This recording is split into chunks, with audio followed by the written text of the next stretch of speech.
नमस्कार, मी अक्षय जहागीरदार आणि आपण पाहत आहात सकलम. सर्वोच्च न्यायालयाने निवडणूक घेण्याची जी अंतिम मुदत दिलेली आहे त्याला अवघे काहीच दिवस उरलेले आहेत. त्यातच महानगरपालिकेचे प्रारूप मतदार यादीची मुदत 15 डिसेंबरला संपत आहे. त्या दिवसापासून सर्वोच्च न्यायालयाने दिलेल्या आदेशानुसार अवघे 45 दिवस निवडणूक आयोगाच्या हातात राहतात. या सर्वांची गोळाबेरीज केल्यानंतर महानगरपालिकेच्या निवडणुका 15 डिसेंबर नंतर कोणत्याही क्षणी जाहीर होण्याची शक्यता आहे. त्यानुसार राज्य निवडणूक आयोगाने सुद्धा निवडणुकीसाठी लगीनघाई सुरू केलेली आहे.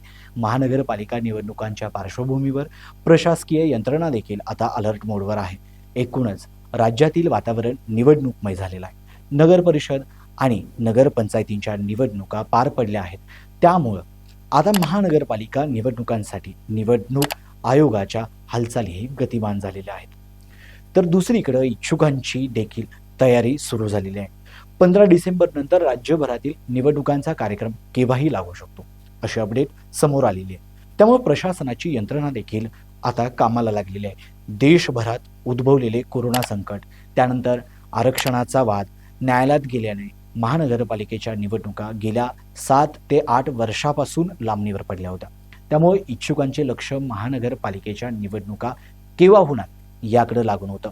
मात्र आता महाराष्ट्रातील 29 महानगरपालिकापैकी केवळ 2 ठिकाणी आरक्षण मर्यादा 50% जास्त आहे. असं असल्यानं नागपूर आणि चंद्रपूर महानगरपालिका निवडणूक वगळता अन्य 27 ठिकाणी निवडणूक घेण्याचा मार्ग मोकळा झालेला आहे. त्यामुळेच महानगरपालिकेच्या निवडणुकांसाठी येत्या 4 दिवसानंतर केव्हाही आचारसंहिता लागण्याची शक्यता वर्तवली जात आहे.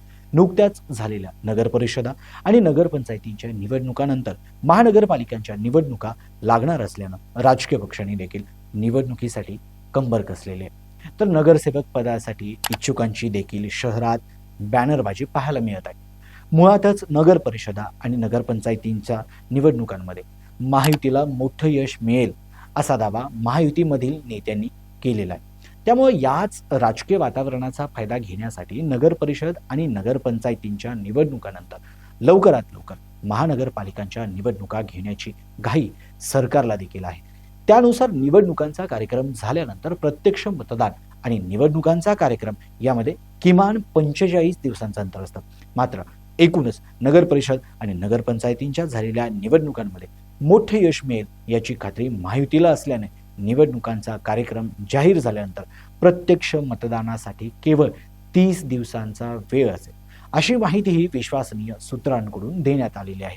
लवकरच आचारसंहिता जाहीर होण्याची शक्यता असल्याने नेत्यांनी देखील विकास कामांचे उद्घाटन करून घेण्यासाठी घाई सुरू केलेली आहे. तर इच्छुकांनी देखील त्यांच्या प्रभागामध्ये तयारी सुरू केलेली आहे. अनेकांनी स्वतःची उमेदवारी स्वतःच जाहीर करत आपल्या प्रभागात बॅनरबाजी देखील सुरू केलेली आहे. अ, ब, क आणि ड वर्गातील 29 महानगरपालिका आहेत. त्यापैकी नागपूर आणि चंद्रपूर वगळता 27 महानगरपालिकांच्या निवडणुका होणार आहेत. त्यापैकी ड वर्गीय 19 महानगरपालिका आहेत.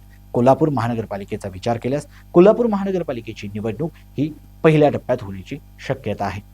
सध्या कोल्हापूर महानगरपालिकेचे 20 प्रभागातून 81 नगरसेवक निवडून द्यावे लागणार आहेत. लवकरच महानगरपालिकांच्या निवडणुकांचा कार्यक्रम लागण्याची शक्यता असल्याने महायुती आणि महाविकास आघाडीतील पक्षांनी देखील तयारी सुरू केलेली आहे. राज्यभरातील नगरपरिषद आणि नगरपंचायत निवडणुकांमध्ये महायुती आणि महाविकास आघाडी अशीच लढत होण्याची शक्यता होती. मात्र नगरपरिषदांच्या निवडणुकासाठी सोयीनुसार आघाड्या झाल्या होत्या. त्यामुळे कार्यकर्ते देखील संभ्रमात पडले होते. आता मात्र राज्यभरातील महानगरपालिकेच्या निवडणुका या महायुती आणि महाविकास आघाडी अशा होण्याऐवजी स्थानिक आघाड्यांमध्येच लढत होण्याची शक्यता आहे. त्यामुळे या महानगरपालिका निवडणुकीमध्ये स्थानिक आघाड्यांची भूमिका देखील महत्त्वाची ठरणार आहे. महानगरपालिका निवडणुकींच्या संदर्भात तुमची प्रतिक्रिया आमच्या कॉमेंट बॉक्समध्ये नक्की कळवा. तसेच आजचा व्हिडिओ आवडला असेल तर लाईक आणि शेअर करायला विसरू नका. तसेच आमच्या सकलम चॅनलला सबस्क्राईब जरूर करा. धन्यवाद.